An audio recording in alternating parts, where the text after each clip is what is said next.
आपको एक पुरानी खबर की याद दिलाना चाहता हूं। इसी बात पर 2011 के साल में इसी तरह एक और रिपोर्ट आई थी, तब विजय माल्या ने भी खंडन कर दिया था। आज विजय माल्या कहां हैं आप जानते हैं। 16 सितंबर 2011 के टाइम्स ऑफ इंडिया की यह खबर आप देख लीजिए। उस वक्त कनाडा की एक रिसर्च कंपनी वेरिटास ने इसी तरह की रिपोर्ट प्रकाशित की थी कि किंगफिशर एयरलाइंस अपने रिकॉर्ड ठीक से नहीं बताती है। कंपनी के बही खाते में कई सारी गड़बड़ियां दिखाई पड़ती हैं। अपने कर्जे को यह कंपनी कम बताती है। तब विजय माल्या ने ठीक वही कहा जो आज अदानी ग्रुप ने कहा है। इसे दुर्भावनापूर्ण और सनसनीखेज बताया था। विजय माल्या ने तब भारत पर हमला नहीं कहा था, अदानी ने इसे भारत पर हमला बोला है। अगर उस समय विजय माल्या कनाडा की कंपनी की इस रिसर्च को भारत पर हमला बताते तब क्या होता। आज माल्या फरार हैं, उन्हें सरकार भारत की जेल में डालने के लिए जाने कितने साल से मुकदमा ही लड़ रही है। वेरिटास कंपनी की रिपोर्ट आखिर सही साबित हुई। आज आप किसी भी एयरपोर्ट पर जाइए, किंगफिशर नाम की हवाई जहाज कंपनी का अता पता नहीं मिलेगा।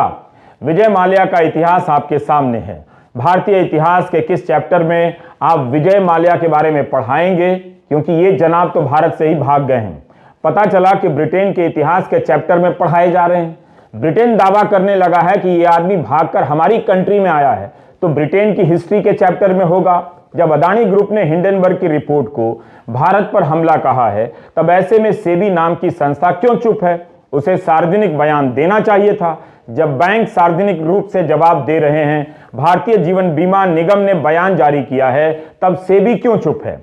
एक तरफ सेबी की चुप्पी पर सवाल उठ रहे हैं और दूसरी तरफ खबर आती है कि अडानी के शेयर ज्यादा ना गिरे, इसके लिए सर्किट लिमिट को 20% से 10% कर दिया गया है। हिंदी में ऐसे समझिए, सीधे पाताल लोक में ना चले जाएं, इसलिए उसके पहले एक फ्लोर और जोड़ दिया गया है। यानी अब एक दिन में अडानी के शेयर 10% से अधिक नहीं गिरेंगे तो हाहाकार भी कम मचेगा। क्या यह काम सेबी ने किया? क्या ऐसी सुविधा हर कंपनी को दी जाती है? इन प्रश्नों के उत्तर आम जनता को भी दिए जाने चाहिए।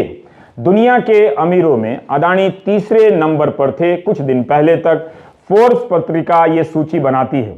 जब से हिंडनबर्ग की रिपोर्ट आई है, अडानी तीसरे नंबर से 11वें नंबर पर आ गए हैं। 24 जनवरी को हिंडनबर्ग की रिपोर्ट आती है और 2 दिन के भीतर 51 अरब डॉलर की पूंजी हवा हो जाती है। सोमवार के दिन गिरावट के बाद रॉयटर ने लिखा कि 70 अरब डॉलर यानी 5,70,000 करोड़ से भी अधिक की पूंजी हवा हो गई। किसी की पूंजी का भाव इतना कम हो जाए, वो भी फ्रॉड के आरोप लगने के बाद, हर तरह से चिंता की बात है। फोर्ब्स की सूची देख रहा था, इसमें आज अडानी और अंबानी आगे पीछे नजर आए। इसी तरह अडानी ग्रुप के शेयरों में गिरावट आती गई तो एक बार फिर से अंबानी उनसे आगे निकल सकते हैं।